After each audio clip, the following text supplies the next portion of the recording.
Olá, começa mais um Conversa Criminal Podcast, o seu podcast sobre as ciências criminais. Sou Augusto Rodrigues, advogado criminalista. Olá, meu nome é Haroldo Náter, eu sou advogado criminalista, professor de Direito Penal e Processo Penal. Olá, eu sou a Juliana, sou advogada criminalista, sou pós-graduada em Ciência Política, pós-graduada em Direito Penal, Processo Penal e sou graduanda em Investigação Forense e Perícia Criminal.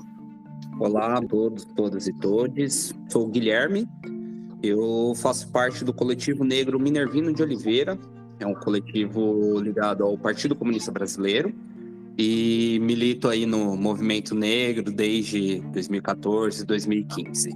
Espero contribuir aí com o podcast diante de tão ilustres convidados aí.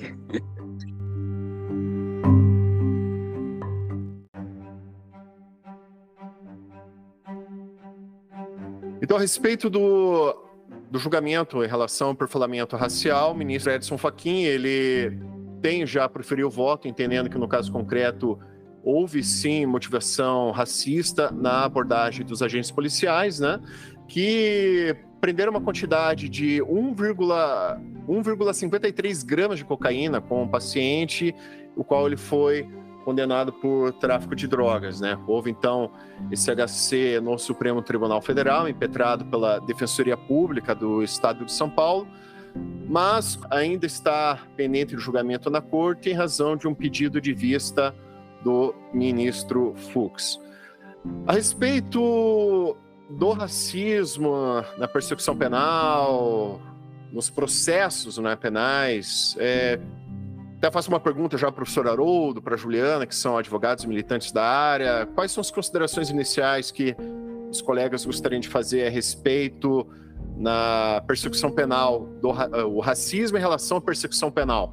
A gente sabe, né, que o processo de criminalização ele tem, né, alguns aspectos, né, que são fundamentais, né, para que seja colocado em execução, né, o projeto elaborado inicialmente pelas agências de criminalização primária e depois que é levado à execução pelas agências de criminalização secundária.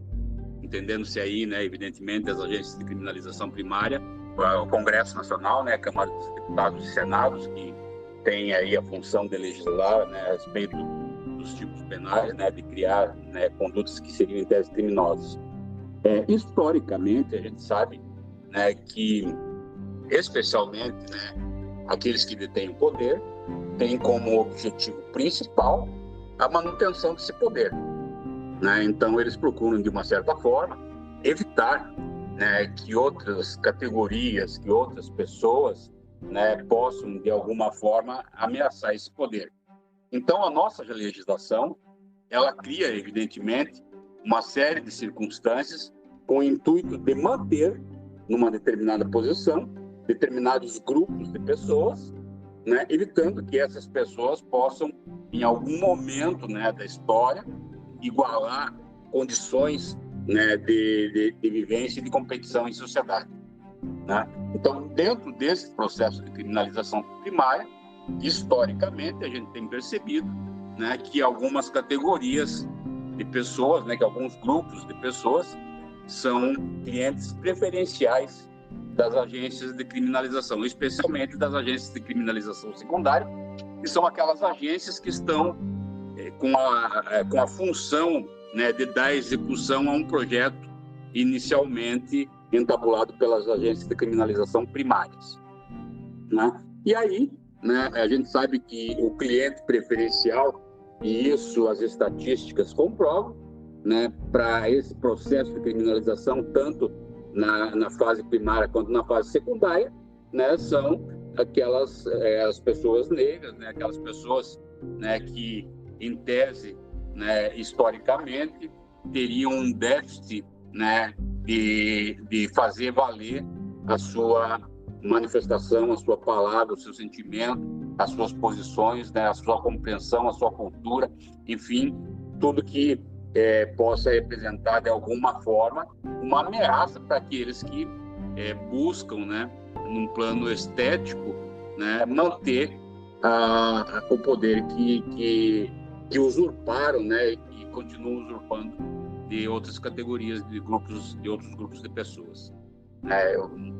Eu vejo assim, né, e isso a gente tem uma percepção, né, e o Augusto sabe, né, que pouco importa, né, a condição econômica, muitas vezes, dessas pessoas, né, e que, né, especialmente nós pretos, né, não importa se a gente tem dinheiro, mas a gente é efetivamente discriminado.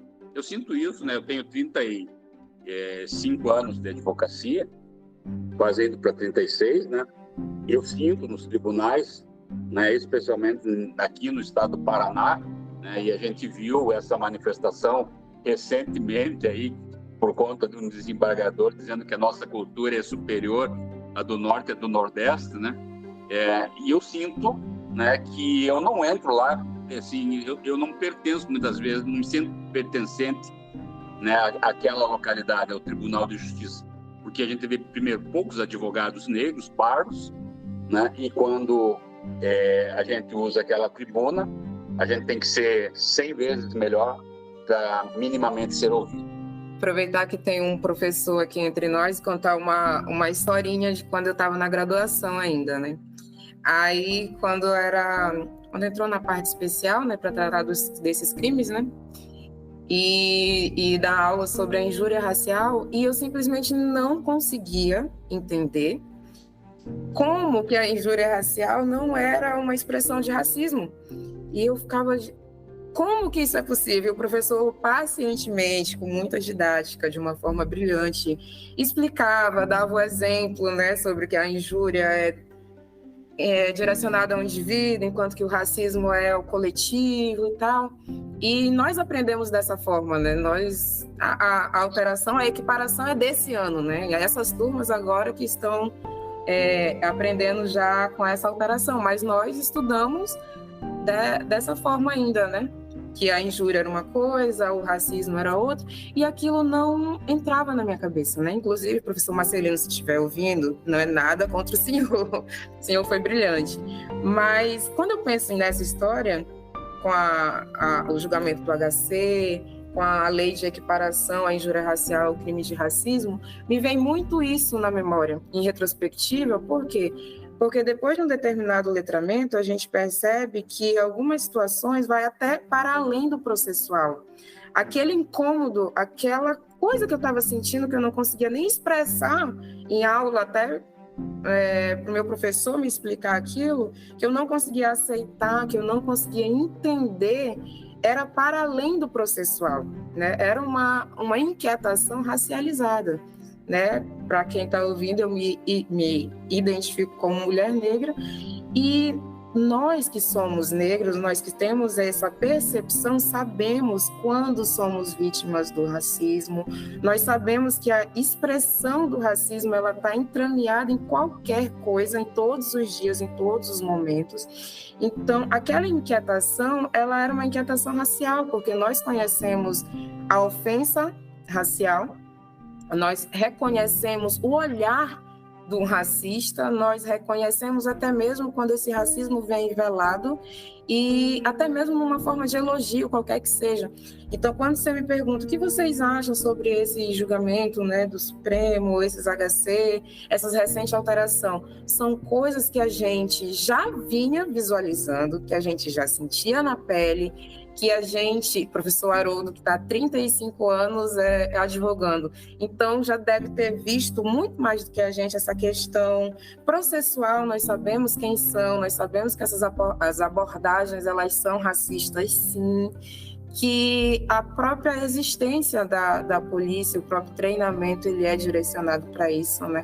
Tem uma recente alteração, mas ainda é a passos lentos, ainda tem muito, muito, muito a melhorar. Então, quando a gente fala quando você me pergunta, né, sobre essa questão dos julgados, do posicionamento dos ministros, então é como se estivesse retratando lá no Supremo, está repercutindo, mas coisas que a gente aqui no dia a dia da advocacia, no dia a dia dos movimentos, como o Guilherme faz parte, no nosso dia a dia, na nossa vivência, nós sabemos que já existe há muito tempo e que é difícil combater. Eu até quero fazer uma emenda aí na tua fala, Juliana, porque essa tua inquietação que se manifestou naquele período em que a gente classificava de uma maneira diferente, né, a injúria racial e o racismo, isso é uma coisa que até hoje me perturba.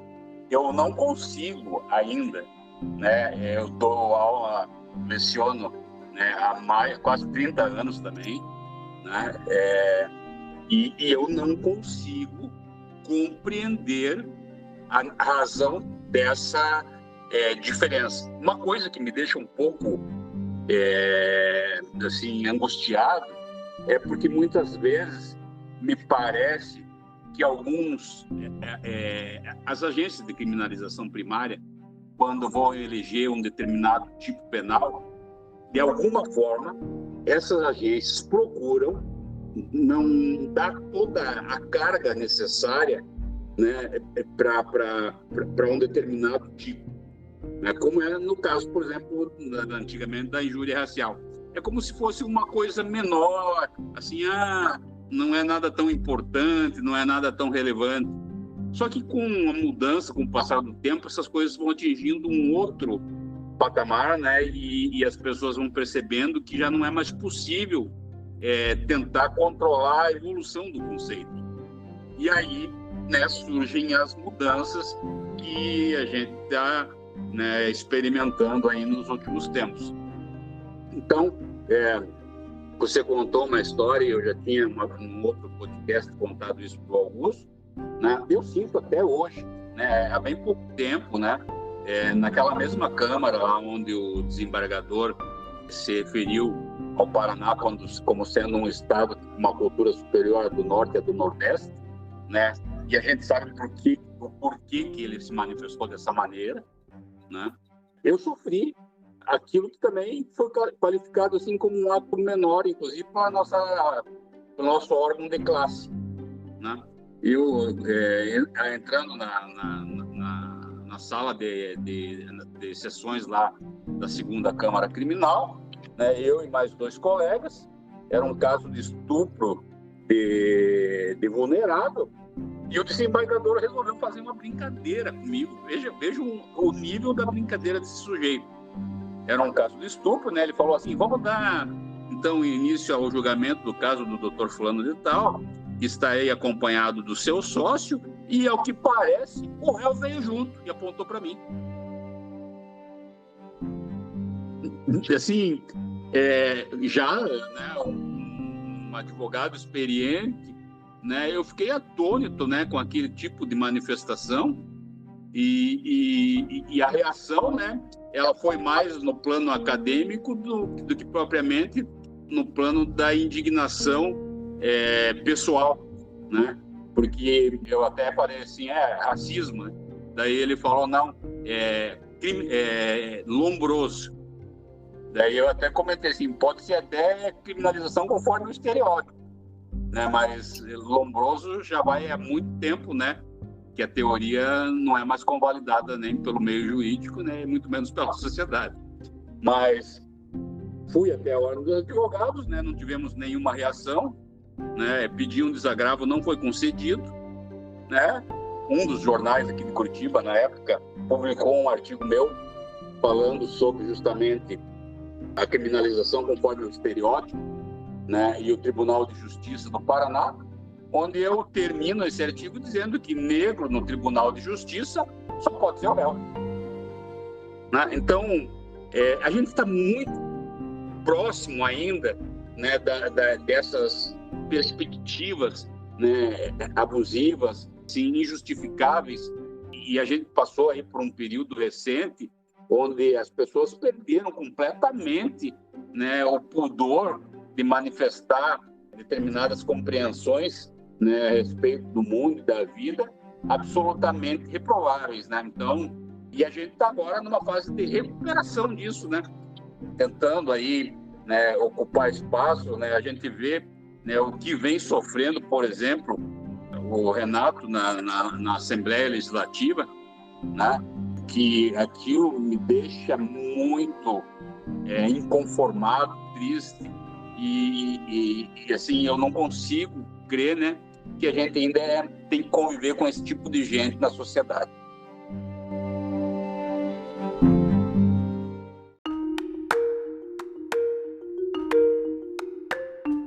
Eu vou pegar uma deixa de falar, né, do porquê dessa diferenciação de injúria racial e racismo, né? Porque isso também é uma forma de escamotear o papel fundamental do racismo na estruturação do Estado brasileiro, né? Porque o racismo, antes de tudo, ele é uma ferramenta de dominação de uma classe sobre a outra, através de vários artefatos jurídicos, econômicos, políticos, e a diferenciação, né, para injúria racial, que seria esse racismo muitas vezes recreativo, né, chamado, serve para legitimar o que um professor também da área de vocês, né, o professor Silvio Almeida, que conseguiu muito bem viralizar o termo racismo estrutural, né, apesar de não ter sido criado por ele, e funciona dessa forma, né? O racismo, ele surge, né, para legitimar as práticas da classe dominante, no caso da invasão europeia no Brasil, né? Para legitimar a prática escravista, em cima não só dos indígenas que aqui habitavam, como também a importação da mão de obra de negros na condição de escravizados, né? E a partir daí utiliza-se o racismo para legitimar essa prática. E a partir disso, né, a gente vem com o racismo, ele enquanto uma construção social, né, já que ele não é embasado pela ciência biológica, né, porque não há uma diferenciação biológica de raça, ele sofre diversas mutações no decorrer do tempo, né? Então, a partir desse racismo primitivo, que tem a sua legitimação na Bíblia, né? Depois a gente vai ter diversas formas de tentar legitimar o racismo, seja através do darwinismo social. O senhor citou também o Lombroso, também, que é uma ferramenta racista, né, de classificação de quem é ou não criminoso no Brasil.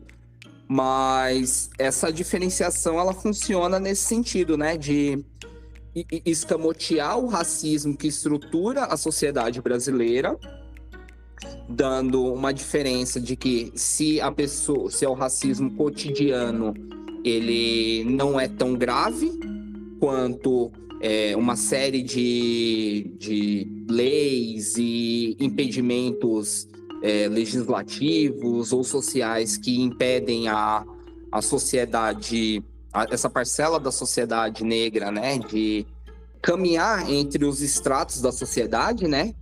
Essa série de ferramentas jurídicas, ela faz com que essa parcela da população negra continue sempre numa posição de subalternidade dentro da sociedade, né? Então, ela faz com que impeça essa movimentação de forma velada. Então, esse é o racismo, né? O racismo estrutural. E tira esse papel de legitimação desse racismo cotidiano que ocorre nessas ocasiões, como foi o caso do senhor, no tribunal e tudo mais, o papel de legitimar essa estrutura racista, né? Então, essa diferenciação tem um motivo, até porque, né, a gente sabe que essa diferenciação, ela serve também para tirar o caráter racista do próprio direito no Brasil, né? Porque quando a gente pega a história do direito do Brasil, quem que fazia direito seja em Paris, seja em Portugal, eram os filhos dos senhores de engenho, os filhos dos detentores de capitanias hereditárias, né? Então, a gente entende, quando a gente olha para trás, né, da história do Brasil, a história do direito no Brasil, a gente entende para que funciona essa diferenciação. Foi o agronegócio, Guilherme, dos séculos XVI, XVII, XVIII e XIX, né, que hoje, né, a gente vê a propaganda na televisão, né, o agro é pop, o agro é top, o agro mas se você for buscar a história do agronegócio no Brasil, foi a história do racismo, né, e ainda é, de certa forma, né, que a gente está vendo até hoje, né, pessoas, né, que são trazidas, né, são deslocadas, né, dos seus estados de origem para serem mão de obra, né, especialmente no sul e no sudeste, né, e viverem em condições análogas, né, às de escravos. Exatamente, né? Quando a gente pega a história das leis de terras, por exemplo, que ali no pós-abolição é criada uma lei onde você precisa ter a escritura daquela terra, né? Ou ter dinheiro para pagar aquela terra que você habita. E você exige isso de alguém que estava numa condição de escravizado e vivia daquela terra ali que tinha sido dada pelo senhor de engenho. E você fala, você tem escritura dessa terra? Não. Você tem como pagar por essa terra? Não. Então essa terra não é sua. Você, portanto, tem que devolver essa terra ao seu legítimo dono ou a quem pode pagar. Então você, através, né, de uma ferramenta jurídica, você impõe essa parcela da população que agora já não é mais útil para a sociedade brasileira, né? Porque a gente está vendo uma diferença do modo de produção, né? A gente está saindo do escravismo e entrando ali no que seria o começo, né, do capitalismo tal qual a gente conhece hoje. E relega toda essa parcela da população para os morros, favelas e tudo mais. Ou seja, você faz a manutenção daquela condição de subalternidade daquela população, impedindo ela de poder, pelo menos, ter acesso à terra. Então, quando a gente vê hoje, né, o agro é pop, o agro é top, quem são os donos desse agro são descendentes dos ancestrais ali que tinham as capitanias hereditárias, seus lotes de terras, ou são as grandes empresas que, né, fincaram o pé no Brasil e hoje em dia têm o acesso a essa terra aí de forma irrestrita, né?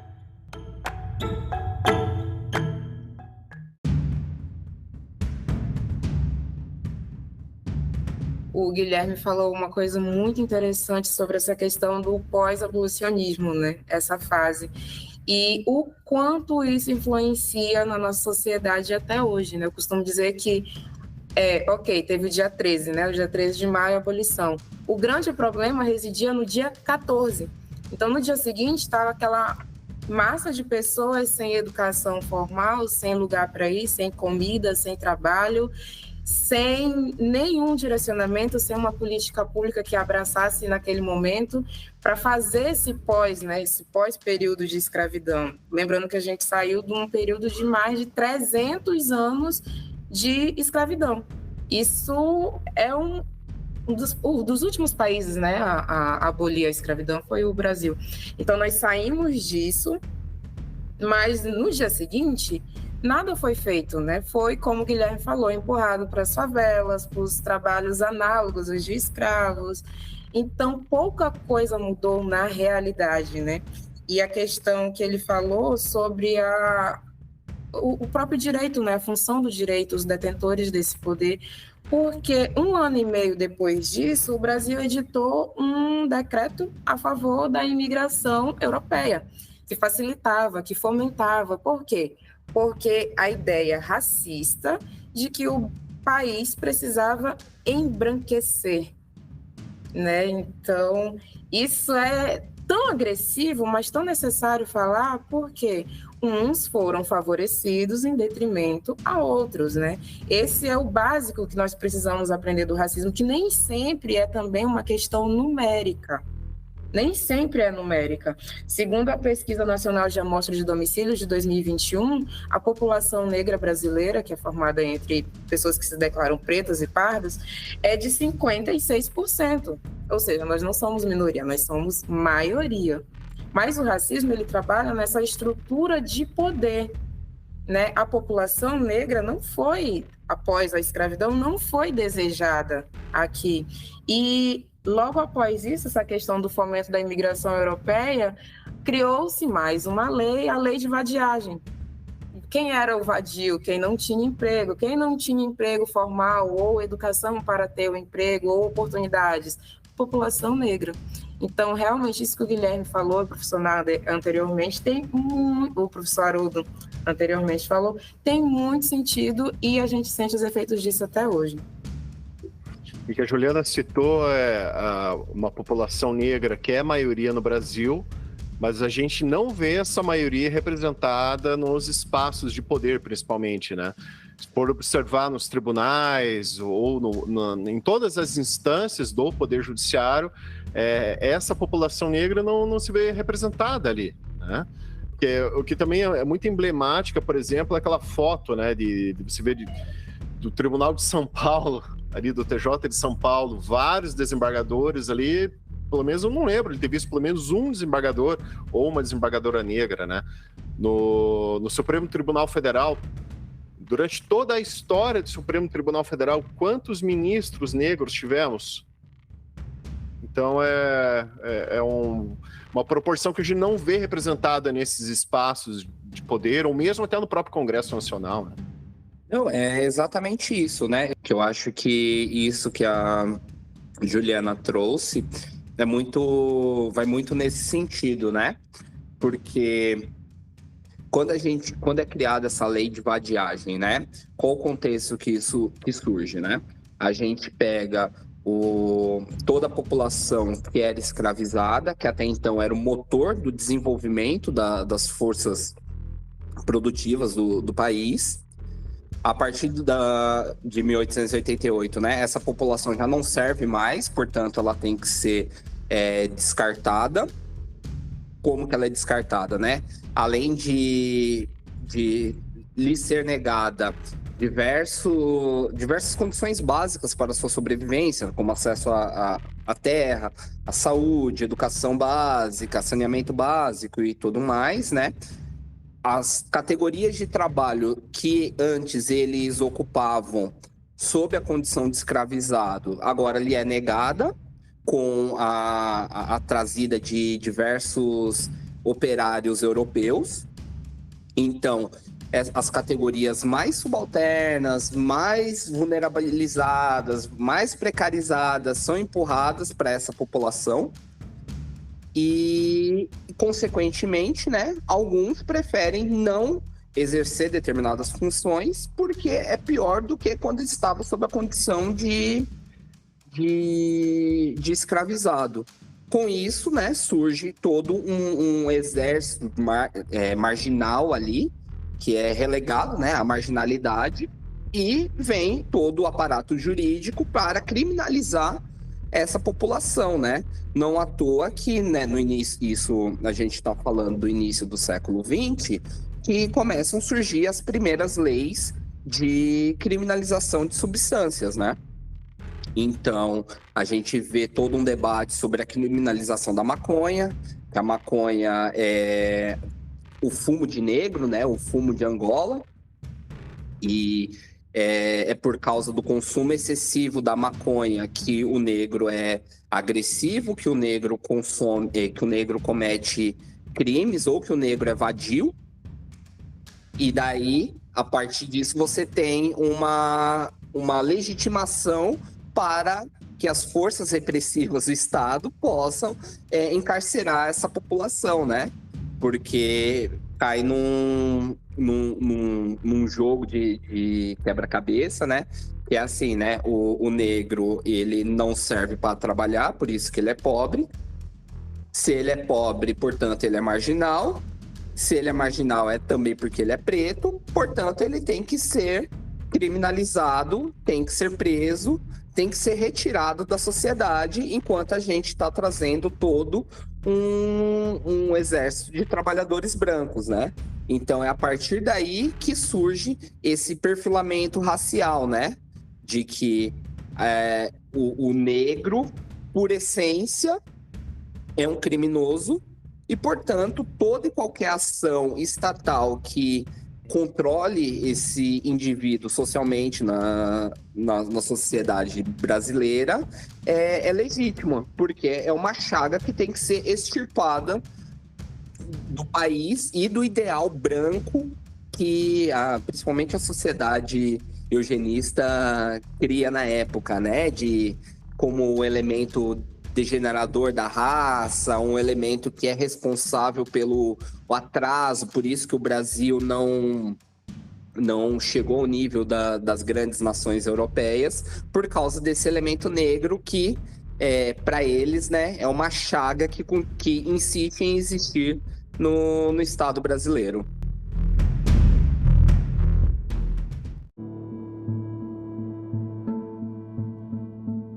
Antigamente, né, em determinadas posições, né, porque tem o racismo institucional como sendo uma consequência, né, do racismo estrutural. Então, esse processo de ascensão dos negros a determinadas funções, a determinados cargos, né, eles são dificultados, né, justamente como forma de conter esse processo de ascensão, né, dos negros. Mas, antigamente, o que a gente via era que o motorista, por exemplo, no Tribunal de Justiça, Augusto, era negro. O ascensorista era negro, né? As pessoas que carregavam processos eram negros. E a partir de um determinado momento, essas funções passaram a ser bem remuneradas, né? Então, assim, por exemplo, você vai ver um motorista do Tribunal de Contas, tem motorista do Tribunal de Contas ganhando valores que a gente jamais esperaria, né, que um motorista, né, viesse a ganhar. Não que a função não tenha valor, mas eu vou dizendo assim, foi se dando determinados privilégios a determinados grupos de funcionários, porque determinadas pessoas, né, que eram geralmente membros, né, de pessoas que ocupavam posições, né, de poder dentro dessas estruturas, né, especialmente do poder público, eles foram, né, verificando que essas funções também poderiam ser ocupadas, né, por pessoas, né, que por algum motivo não tinham a mesma condição de ter uma posição de poder, mas que poderiam ter uma boa vida dentro da estrutura do poder público. E a gente passou a ver, né, a disputarem com os negros, né, com as mulheres, né, com os homossexuais, né, com os estrangeiros, né, muitas vezes, né, pessoas, né, que eram descendentes desses poderosos dentro dessas estruturas de poder, e essas pessoas precisavam, né, galgar espaço, né? Então, hoje, né, você vai ver, por exemplo, um concurso para ascensorista. Isso eu vi faz uns 8 anos. Era ascensorista do Ministério Público Federal. O cargo inicial lá, se não me engano, o salário inicial era R$8.000, isso já há uns 4, 5 anos atrás. E você, o que você via eram os filhos dos procuradores da República, né? Essas pessoas disputando aqueles cargos que inicialmente eram ocupados por nós, né? Assim, e mais, né? Foram criadas as dificuldades. Aí o que se precisava, né? Aquele cargo que de ascensorista, que antigamente não precisava nem ter um ensino médio completo, passou a ser cargo de ensino médio completo, né? Que já era um cargo que um nível de escolaridade que era menos, né, integrado por por essas categorias, né, de pessoas, né, como os negros, as mulheres, etc., né, as pessoas mais humildes.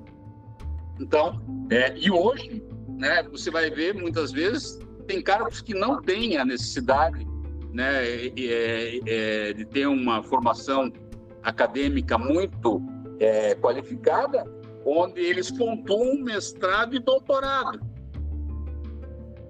Assim, e a gente sabe o quanto é difícil, né, conseguir nessa estrutura, e eu vou dizer um termo correto mesmo, racista, né, ocupar um cargo dessa, né, fazer um mestrado na Universidade Federal, né, são casos excepcionalíssimos, né? Então, a cada dia, né, assim como a criminalidade evolui, eu digo que essas formas de tentativa de conter a ascensão, né, daqueles que não têm, né, não atendem ao plano estético europeu, né, assim, a tentativa de bloquear a ascensão dessas pessoas é muito grande, né? Às vezes eu fico pensando se não é uma teoria da conspiração que eu elabore, né? Porque você vai ver assim, né, vai numa audiência muitas vezes e você vê que o teu nível de conhecimento, né, eu vejo isso muito, né, que né, eu estou há tanto tempo na advocacia e eu ainda acordo às 4 da manhã para estudar muitas vezes 2, 3 horas, né, diariamente.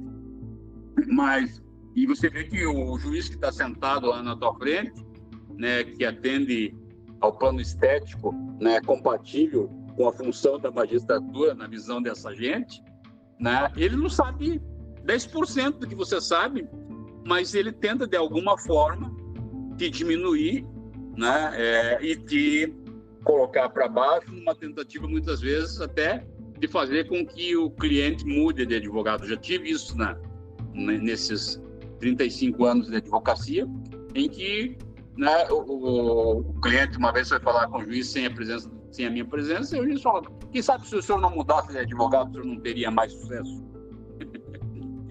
Né? E ele foi depois absolvido pelo próprio juiz com as minhas petições, né, com o meu trabalho.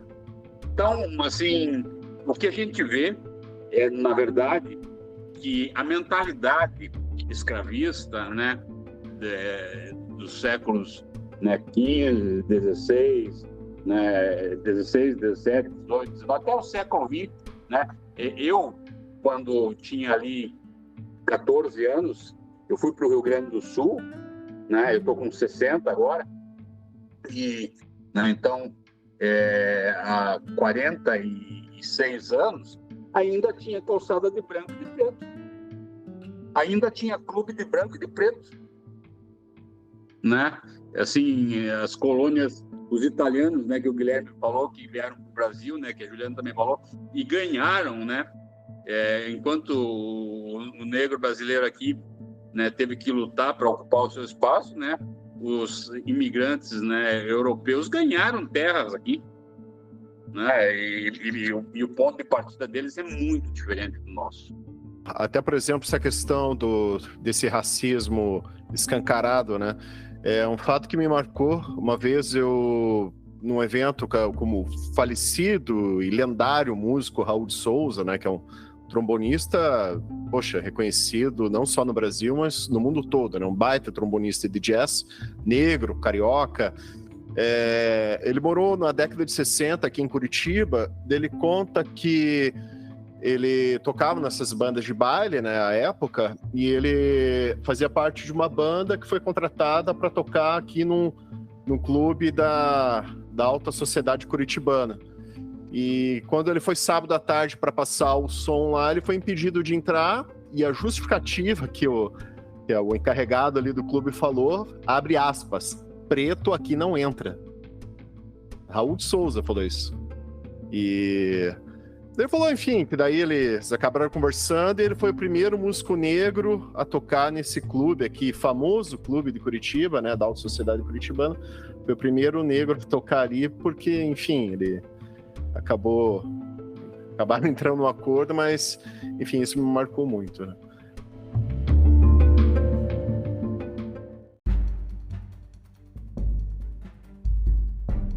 está ainda, né, como eu citei no início do episódio, né, pendente do julgamento no Supremo Tribunal Federal, a questão relacionada ao perfilamento racial, a filtragem racial nas abordagens policiais, né? E eu gostaria de perguntar para os colegas aqui quais são as percepções deles a partir das suas leituras, das suas percepções sociais, né? Dessa questão da abordagem policial, da filtragem, do perfilamento racial nessas abordagens. É muito interessante você tocar nesse ponto, porque além de estar em voga, as pessoas precisam saber do que se trata, né? Porque a gente percebe que os conceitos estão estão sendo discutidos e nem sempre a grande parcela da população está atento a isso, ao que está acontecendo, à manobra que está sendo feita e do que se trata, né? Primeiramente, o que é o perfilamento racial, né? Podemos falar que sobretudo nas abordagens, mas não somente nas abordagens policiais, uma maneira arbitrária de trazer o conceito raça para aquele momento de uma maneira que atrapalhe, prejudique, ofenda, humilhe e leve isso para o sistema judiciário. Mas isso não é só na abordagem policial, né? Muitas das vezes no judiciário, o Ministério Público, o próprio juiz, os próprios outros colegas. E nós notamos que isso tem o conceito raça muito, muito forte, muito inerente. Por quê? E isso em várias fases do processo, tá? Não só lá naquela fase inicial, na fase ainda policial. Tanto que esse HC que está sendo julgado, né, que a gente falou anteriormente, é com base em um depoimento do próprio policial. E nas palavras dele, ele diz que era um indivíduo negro com trejeitos típicos do tráfico, tipo uma coisa racista, né? Vamos dar os nomes, né, aqui nesse podcast. Uma abordagem totalmente racista, uma fala racista. E muitas das vezes essas falas, elas são tão intrínsecas, estão tão ali naquela formação, tão estruturadas, que saem naturalmente, que as pessoas nem se constrangem em falar uma coisa dessa, porque essa é uma fala obviamente racista. Não precisa ter graduado, pós-graduado, para perceber que se trata de uma fala racista. Mas nós estamos numa sociedade estruturada de uma forma racista que isso sai, né? E esse é um caso que chegou lá no STF, mas tem muitos casos acontecendo dia após dia. E isso resulta em quê? Superencarceramento, discriminação.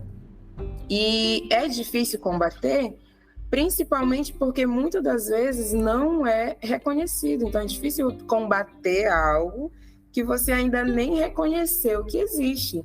Porque tem muita gente dizendo, não, nada a ver, não existe isso, não se trata de racismo, agora tudo é racismo? Né? Mas assim, a gente ouve muito isso, né? Estão apelando para o critério raça? Não. Então, quando esse julgamento ele é importante, ele vai abrir, sim, um precedente importante? Sim. Por quê?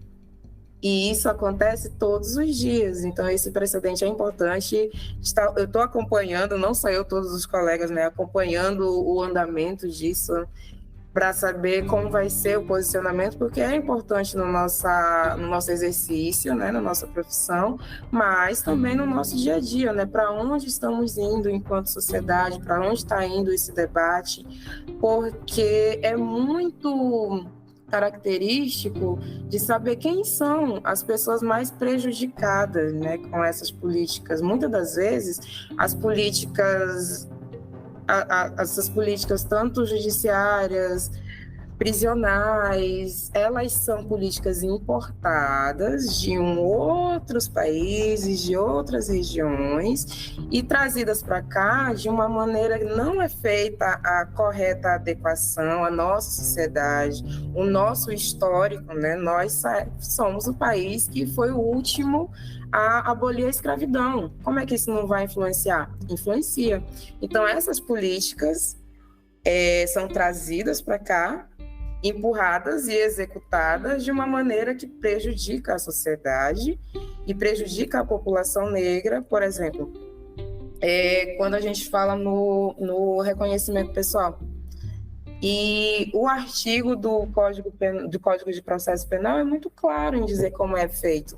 Mas os juízes, eles são tão relutantes em declarar uma nulidade e usam a nulidade relativa. Então, eles usam como se fosse uma mera sugestão e não algo que está na lei, que é para ser cumprido exatamente daquela forma. E isso prejudica, mas nós sabemos quem são os maiores prejudicados, né? Os maiores prejudicados com o sistema jurídico como está é a população negra. Os números estão aí que falam por si só. É interessante isso que a Juliana traz, que ela fala que a galera nem reconhece esse problema, porque tem uma frase do Malcolm X que é muito boa, que ele fala assim, né, que se você pega uma faca de 25 centímetros e finca nas minhas costas, e se você tira 5 centímetros, isso não significa um avanço. E, no caso, vocês nem reconheceram que a faca está lá, né? Então, é o fato da gente não reconhecer que... aqui eu trago algumas coisas que eu acho que é fundamental para a gente pensar sobre como que é construído o perfilamento racial, né? A primeira coisa é o que é a polícia e qual é o histórico de origem das polícias no Brasil, né? A polícia, historicamente, é uma ferramenta de imposição da classe dominante sobre a classe dominada, né? Porque é através da polícia que ela vai impor e garantir, né, que todo aquele sistema político, ideológico e econômico se mantenha sem nenhum tipo de resistência por parte da classe dominada. No Brasil, as polícias, elas surgem com o objetivo principal de controle social das populações negras.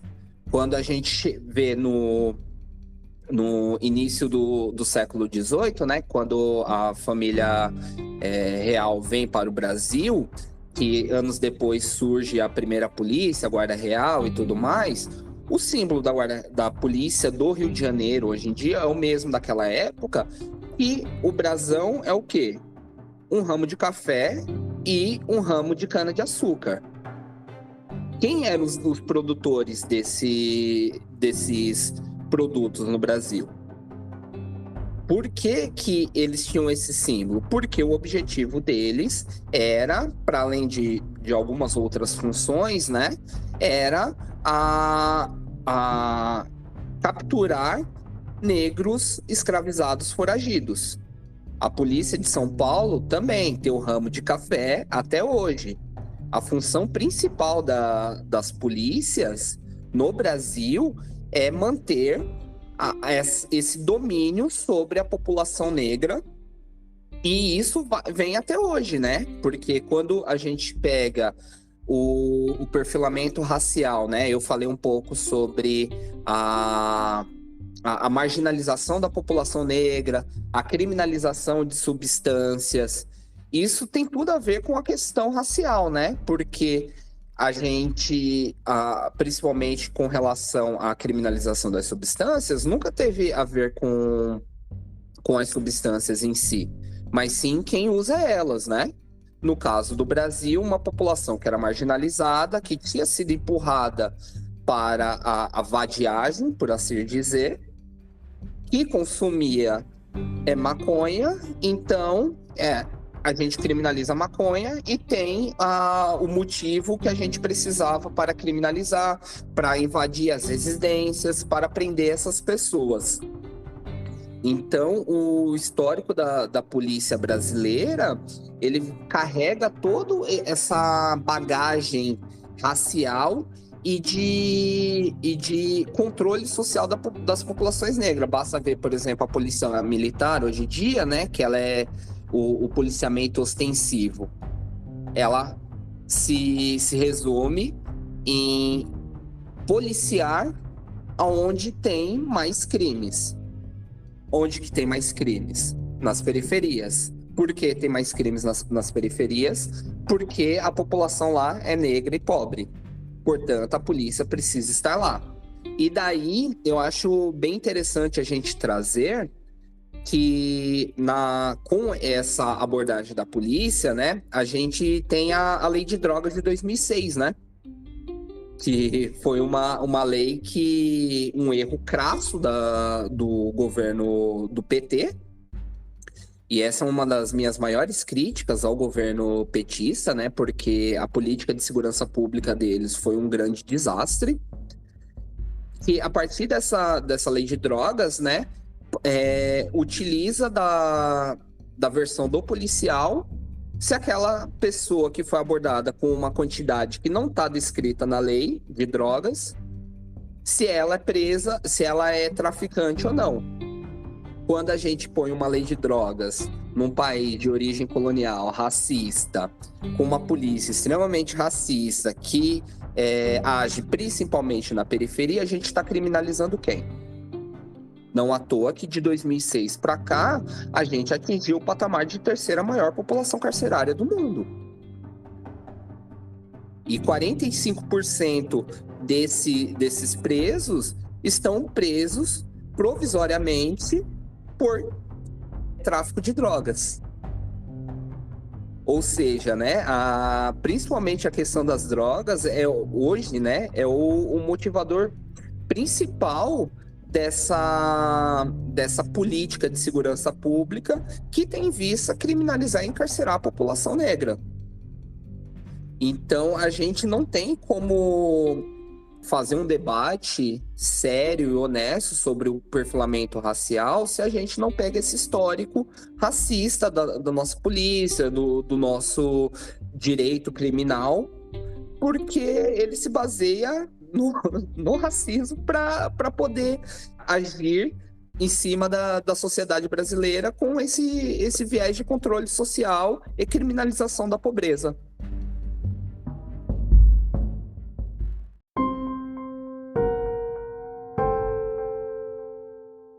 Uma coisa, Guilherme, que você se referiu, que eu tenho uma visão talvez um pouco diferente da sua, você disse onde acontecem mais crimes?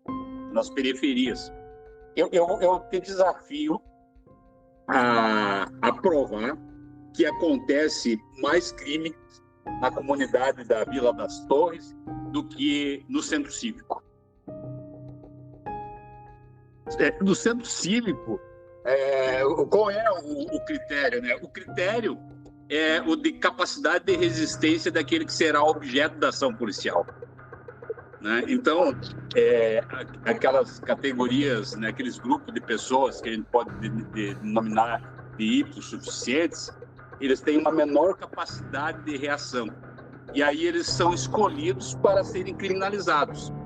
Eu sempre dou um exemplo, o Augusto talvez deva lembrar disso nas nossas aulas, que se tiver acontecendo um estupro de menor no Alphaville e estiver acontecendo um estupro de menor na comunidade da Vila das Torres, e sendo que a vítima lá no Alphaville é a filha da empregada doméstica e quem está sendo acusado é o patrão, né? Quem vocês acham que se tiver só uma viatura, quem vocês acham que essa viatura vai atender? É claro que eles vão lá na comunidade da Vila das Torres, porque lá, né, é a clientela preferencial para ser criminalizada, né? Eles não querem criminalizar, né, alguém que tenha poder econômico, que more lá no Alphaville, né, e que tenha capacidade de reação e que tenha bom advogado e que pode, inclusive, submeter o policial, né, a uma situação, no mínimo, constrangedora, né, de não poder agir, né? Porque a nossa polícia, na verdade, assim, a gente vê que tem muitos negros na polícia e tal, mas eles agem como verdadeiros capitães do mato, sabe? A clientela preferencial das agências de criminalização secundária, né, as polícias militares em especial, que tem uma visão mais primária, né, do que é segurança pública, é descer o cacete em quem tem menor capacidade de resistência, que, regra geral, né, são aquelas comunidades mais carentes, né? A gente, assim, né, ver manifestações, né, elas são evidentemente necessárias, mas elas surtem poucos efeitos em algumas circunstâncias, né, porque as pessoas, né, que eventualmente poderiam mudar essa situação. Eu vi esses dias aí o vereador Éder Borges falando sobre o hip hop. Aquilo é de assustar, né? Assim, é uma coisa inacreditável, né? Como é que um ser humano em pleno século, né, 21 é capaz de pensar daquela forma, né? E manifestar, né, sem nenhum temor. E mais, né, o Conselho de Ética da Câmara Municipal sequer, né, aventar a possibilidade da existência, né, de falta de decoro, né, uma manifestação absurda, preconceituosa, né, totalmente, né, deslocada da nossa época, né? Então, quando a gente vai estudar a atividade das polícias, das agências de criminalização, né, quem está lá no Congresso Nacional? Regra geral, quem tem poder econômico para se eleger deputado e senador. Algumas raríssimas exceções, não chega eu acho que não chega a 5% daqueles que se elegem, né, obrigatoriamente, né, com pequenos recursos, né, e que pertencem, né, a categorias que não são categorias dominantes, né? Essas categorias que se elegem lá, eles não vão atuar contra si mesmos, eles vão escolher, né, porque o direito penal é como se fosse uma válvula, né, que solta pressão na panela de pressão. Cada vez que a polícia desce o cacete num negro, né, é como se a sociedade vibrasse, sentisse uma satisfação e aquilo fosse suficiente para provar que a polícia não está inerte, que ela está agindo.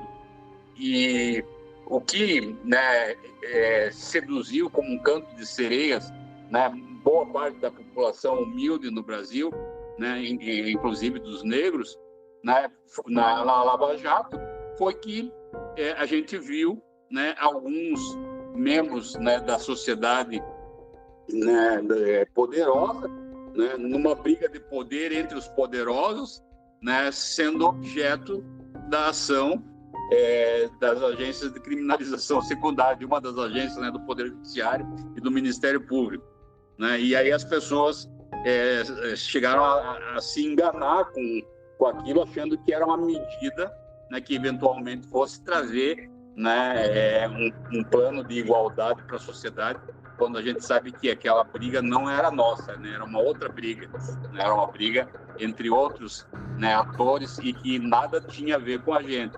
Era o espaço deles, entre eles, que estava sendo disputado, né? Então, as agências de criminalização secundária, em especial, elas têm uma clientela preferencial.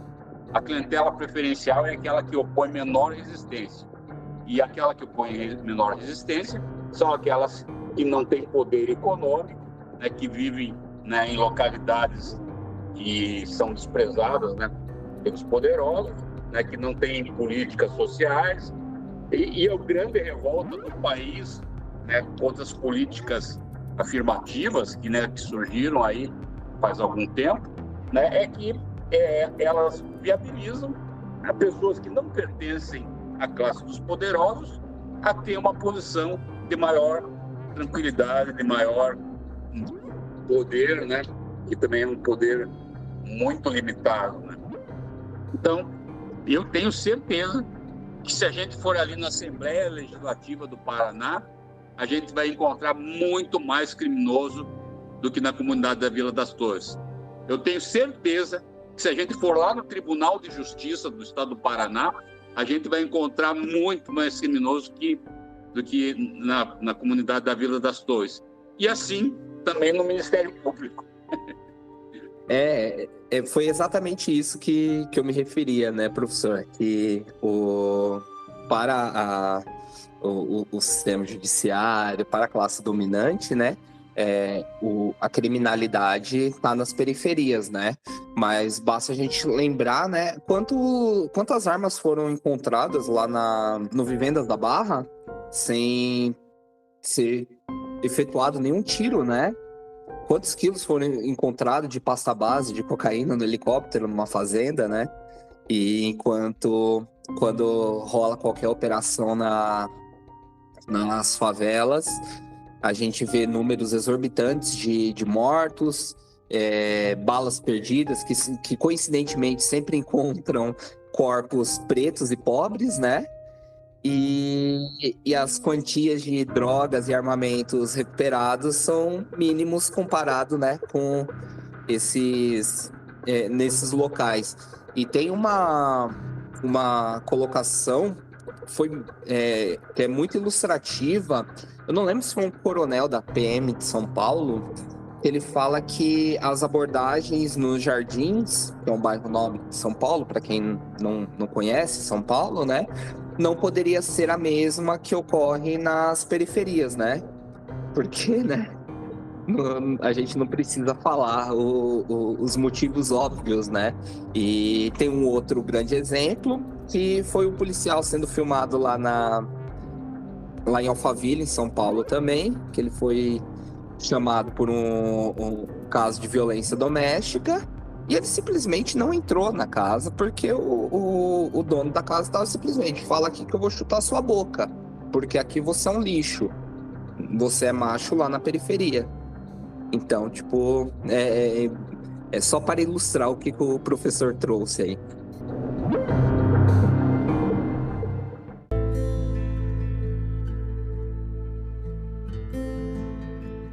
Então, tomando o gancho que o Guilherme e o professor falou, né?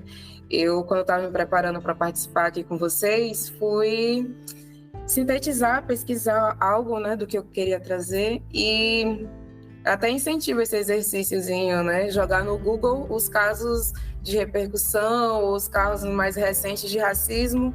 Gente, não dá para contabilizar. Não dá para contabilizar. É muita coisa ao mesmo tempo, e é professora negra sendo expulsa de voo, é vereador, né, associando o hip hop à criminalidade, é o desembargador falando que o Paraná está superior ao norte e ao nordeste, né? Eu sou nortista e isso é ofensivo de uma maneira tão agressiva.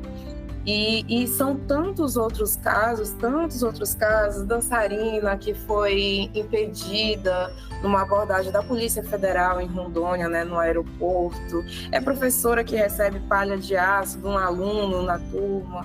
Então, assim, os casos e esses são os casos notificados, né? Sabemos que existe uma subnotificação e que a mídia não consegue também abarcar todos.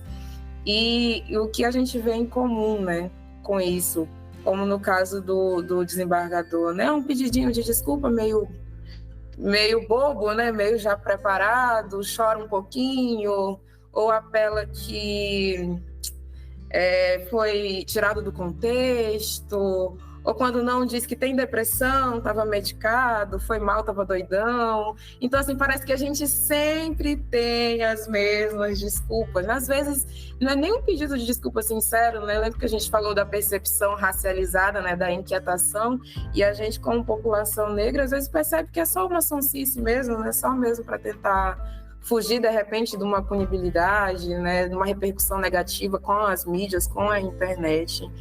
Então, o que eu quero dizer com isso, né, que o debate, a conversa sobre raça, sobre racismo, ele não é um debate fácil, não é uma conversa fácil. Ser um aliado da luta antirracista não é fácil, envolve privilégios, envolve mexer em manutenção de poder, envolve o seu lugar nessa estrutura, né? É muito fácil, quer dizer, nem agora que já foi trabalhado o conceito, é muito fácil falar: o racismo é estrutural, o racismo é estrutural. Eu fiz isso porque eu reproduzi um racismo estrutural. Então, assim, a questão que me incomoda, eu já até comentei isso com o Augusto algumas vezes, que às vezes o conceito é muito sério, fruto de muita pesquisa, para chegar, avançar um pouquinho, e as pessoas banalizam ou então se apropriam desse discurso para se eximir e para não fazer nada, e para não tomar ação, né? Não é meu lugar de fala. Ou então, não, mas o racismo é estrutural. Uma cantora, né, que foi para a mídia, né, um episódio de que ela foi racista, E ela, primeiro, negou, jamais, ela é uma aliada em várias lutas, é a favor das minorias, ela mesma já sofreu machismo, a questão de hierarquizar, né, as opressões, mas, por fim, como estava repercutindo muito negativamente, ela retratou, né, foi para a mídia, se retratou, emitiu uma nota, e, assim, de 10 palavras, 5 era que o racismo é estrutural. Então, isso não tem que ser usado como uma desculpa, né? O racismo, ele é estrutural porque nós nascemos nessa estrutura, mas nós fazemos parte dessa estrutura e envolve modificar. Então, só nós podemos modificar a estrutura, porque nós estamos inseridos nela. Então, não é para se eximir, estrutural, deixa rolar, né? Então, é um debate muito sério, desconfortável para todos nós, né? A população negra que tem que falar sobre o racismo, né? Que nós falamos sobre o racismo, e isso nos envolve o nosso psicológico, o nosso emocional, isso nos atinge, né? Uma crítica que eu tinha lá ao equiparar, né, a injúria racial com o racismo, porque, ora, se eu vejo alguém sofrendo injúria racial perto de mim, isso também me atinge, isso também me ofende, isso também me entristece, isso também me diminui. Então, foi um avanço? Foi um avanço. A lei foi até eu achei muito específica, né, que a lei que equiparou a injúria com o racismo deu até um tutorial, né, de como o juiz, olha, juiz, quando tiver em dúvida, tem uma opressão aqui acontecendo que normalmente não ia acontecer, que em outro contexto fora o racial não ia ser usada essa palavra, decide assim, né? A lei está muito específica, então é um avanço, Encerrou o assunto? Não. Né? Abriu portas para a gente debater mais sobre isso, pesquisar, né? Tanto o Guilherme quanto o professor, eu também trouxe mais indicações. O Augusto sempre traz temas muito, muito bacanas para tratar aqui. Mas, assim, o tema racismo é um tema que a gente não vai conseguir esgotar nesse episódio, nem nesse ano, nem nesse julgado do Supremo.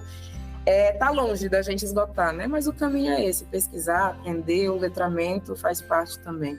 É interessante isso que a Juliana trouxe, né? Porque o racismo estrutural, hoje em dia, é a mesma coisa de falar, tipo, sei lá, se eu fui machista, mas é por causa da minha socialização machista, né? Tipo, eu não tive essa intenção, né? Realmente, a gente é socializado dentro de uma sociedade que é machista, LGBTfóbica, capacitista, racista, patriarcal. Só que isso não exime a gente do papel pessoal, né? Tem um artigo muito bom da Lélia Gonzalez, né? Que é o Racismo por Omissão, que ela fala mais ou menos disso, né? Porque se você vê uma situação racista, se você não se posiciona com relação a isso, você está legitimando aquela estrutura. Tipo, sabe? Precisa também que a gente se posicione, precisa que a gente se coloque contra isso. E outra coisa, né, que é muitas vezes comumente usada, né, tipo, com esse tema do racismo estrutural, que é uma recusa a dar um nome para essa estrutura. E o nome dessa estrutura é capitalismo. É a estrutura que legitima e faz uso dessa ferramenta para continuar existindo. Porque quando a gente fala de racismo no Brasil, a gente vai poder, a gente vai ter que necessariamente se debruçar sobre uma gama de temas aqui, que é absurdo, que aí a gente vai falar sobre leis trabalhistas, sobre luta por terra, saneamento básico, a gente vai falar sobre população carcerária, criminalização de substâncias. Então, não adianta só falar, é estrutural e tá tudo certo. A gente tem que dar o nome dessa estrutura e combater essa estrutura, porque só reconhecer que é uma estrutura não nos adianta, né? Não serve para muita coisa, não. Você tem total razão, Guilherme, porque, queira ou não queira, a manutenção, né, do status quo com o poder na mão daquelas pessoas, né, que herdaram esse poder, né, não conquistaram, mas que herdaram, ela é o viés mais aparente do capitalismo, né?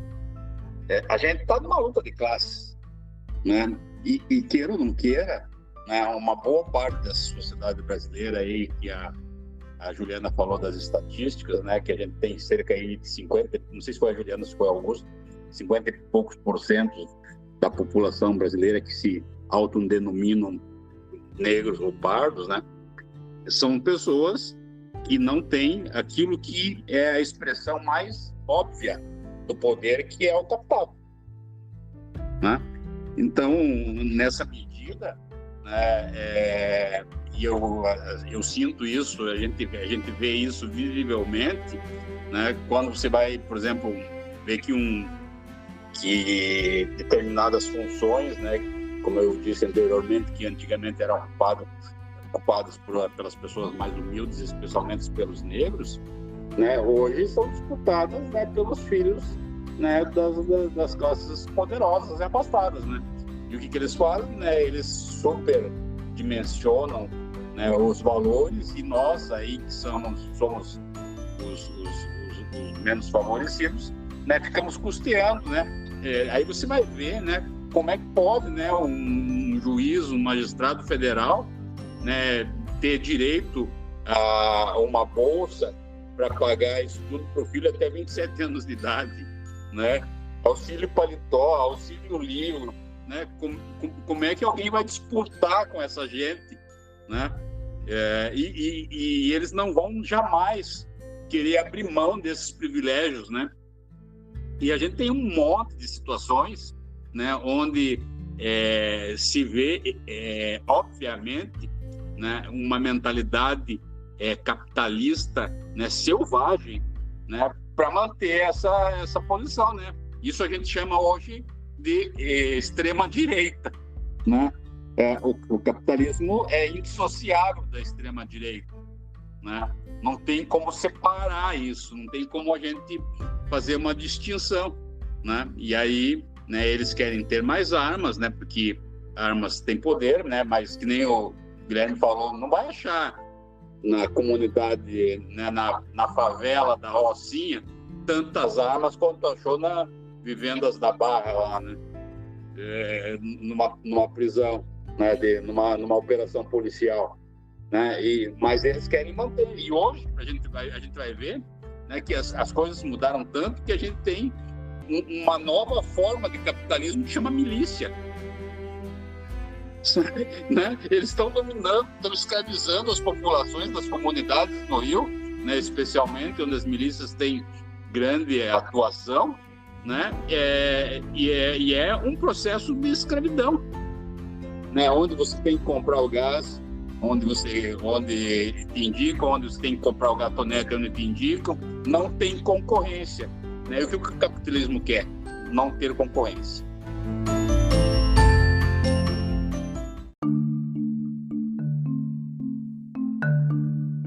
Então, esse foi mais um episódio do Conversa Criminal Podcast. Eu quero que mais uma vez agradecer a presença dos colegas, da Juliana, do professor Haroldo, do Guilherme.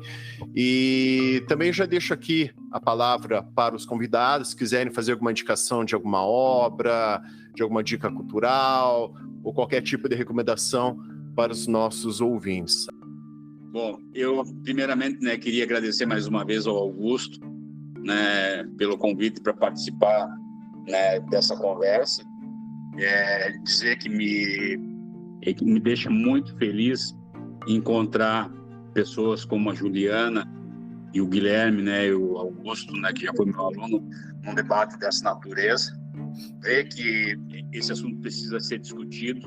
Eu não vejo, assim, nos últimos, eu estou com 60, né?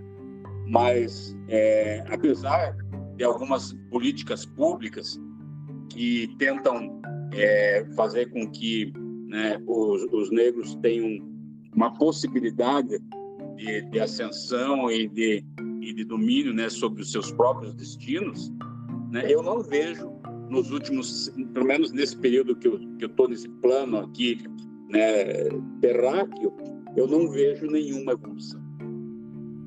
Eu tenho aqui uma senhora que me ajuda aqui, eventualmente, uma vez durante a semana, né? Aquilo que eles chamam de diarista. e isso me deixa muitas vezes até um pouco confuso, né, nessa relação que eu mantenho com ela, que de certa forma eu preciso, porque tem outras atividades e ela também precisa, né? Mas, assim, a forma como as pessoas que ela atende, né, nas casas que ela vai, tratam ela de uma maneira diferente, né? Então, ela tem, né, manifestado, né, esse sofrimento, né, e que muitas vezes ela não precisa. Até agora ela está vindo aqui 2 vezes na semana, porque ela foi humilhada numa outra residência, e eu falei, sai de lá, deixa comigo, eu vou bem, enquanto você não arrumar outro lugar, você pode ficar aqui em casa, eu te pago as suas diárias lá, né? E nem precisa ver, porque eu moro num local, num apartamento que não é muito grande, né? Que dá para ela vindo uma vez por semana dar conta, né? Das coisas. Então, às vezes, quando você quiser vir, você vem. Quando você não quiser vir, você não vem. Mas não volte lá para não sofrer essas agruras, né? De um tratamento que tem racista, né? Manda esse povo embora da sua vida, né? E a gente não vê evolução porque as pessoas são cruéis na forma de tratar o semelhante, né? E porque eles não veem como semelhante.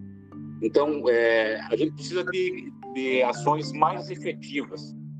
Esses coletivos, né, como o do Guilherme, são fundamentais, né? A gente precisa mostrar para os nossos filhos, para as nossas crianças, né, o que realmente acontece nesse mundo, né, especialmente no mundo do capitalismo, né, porque o racismo ele é capitalista, né?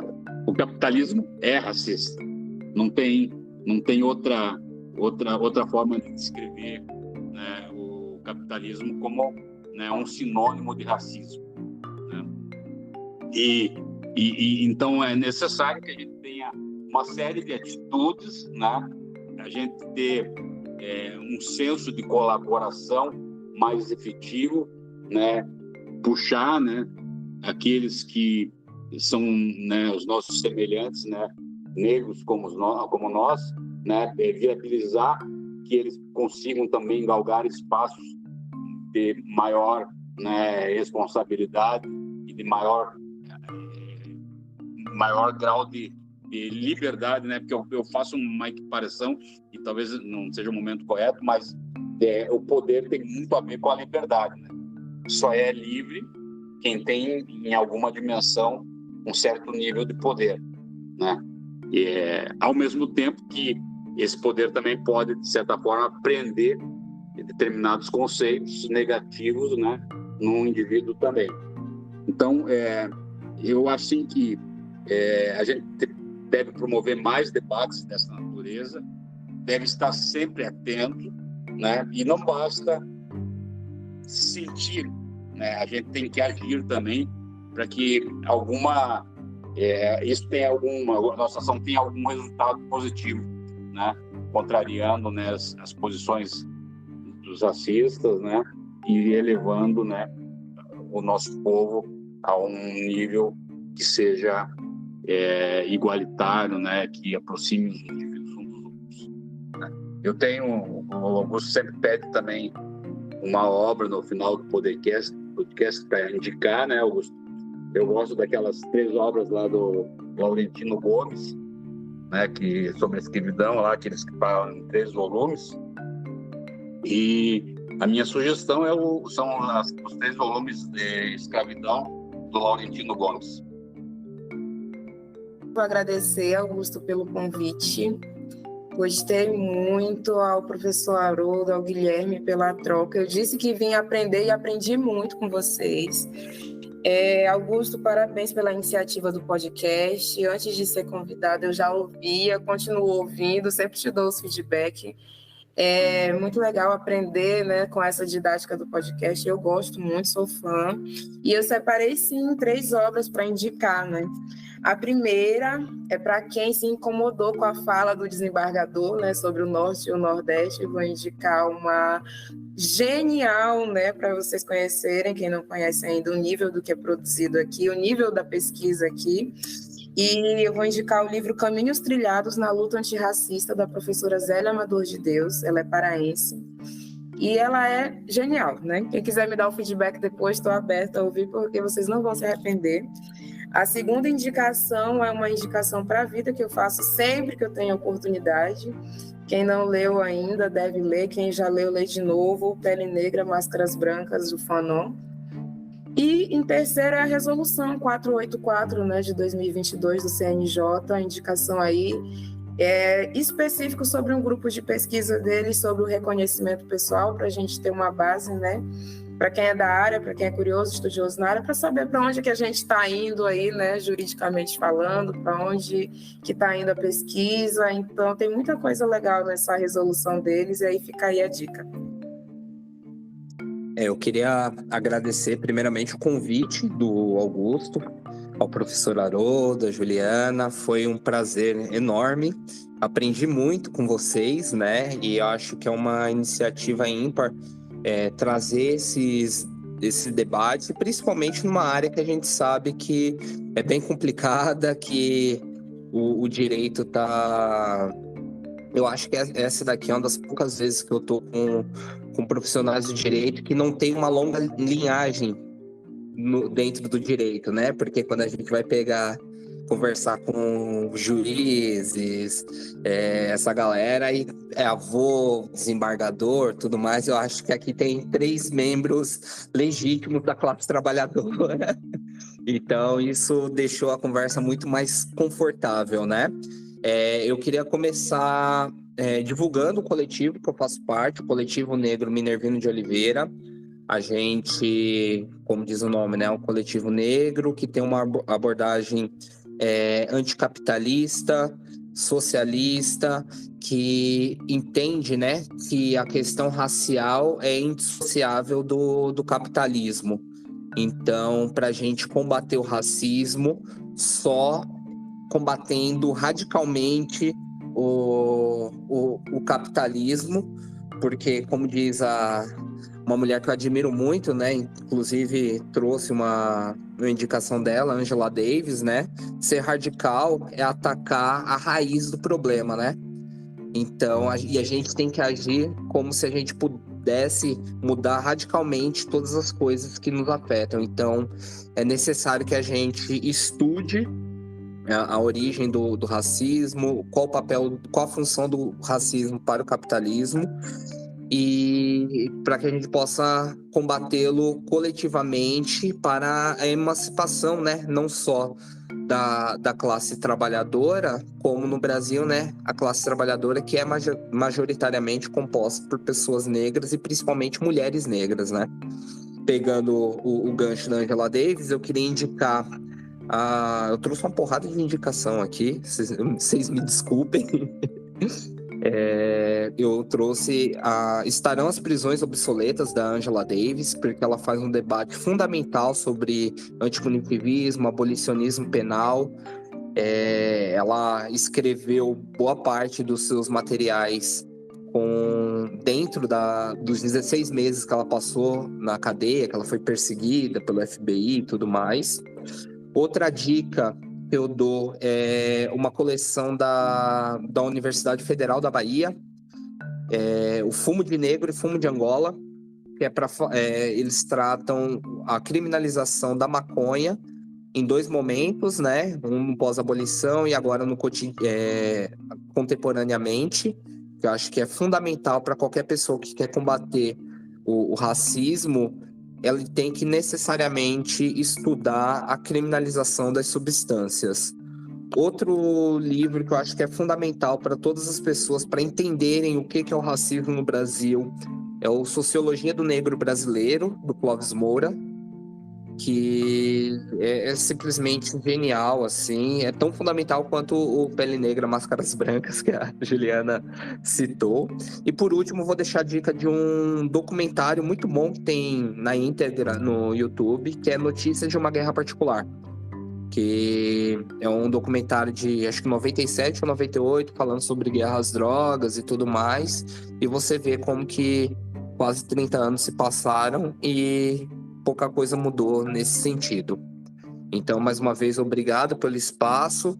Procurem o Coletivo Negro Minervino de Oliveira, tem no site, na internet, tem Instagram, Twitter. Se você sentir a necessidade de radicalizar e lutar coletivamente, somem com a gente. Um grande abraço a todas e todes. Eu quero mais uma vez agradecer os colegas pela participação aqui no nosso episódio. Eu também aprendi muito com os colegas e eu também gostaria de deixar aqui uma indicação de uma obra chamada Análise das Figuras do Traficante e do Usuário Constantes na Lei de Drogas, sob a perspectiva do racismo estrutural. É uma obra do Gabriel Santana Alves e do Jurandir Antônio Sá Barreto Júnior.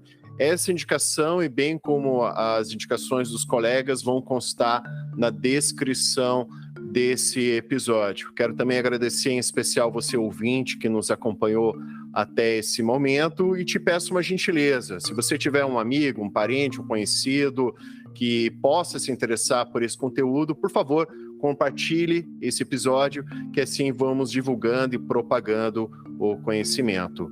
Esse foi mais um Conversa Criminal Podcast. Um grande abraço a todos. Até mais.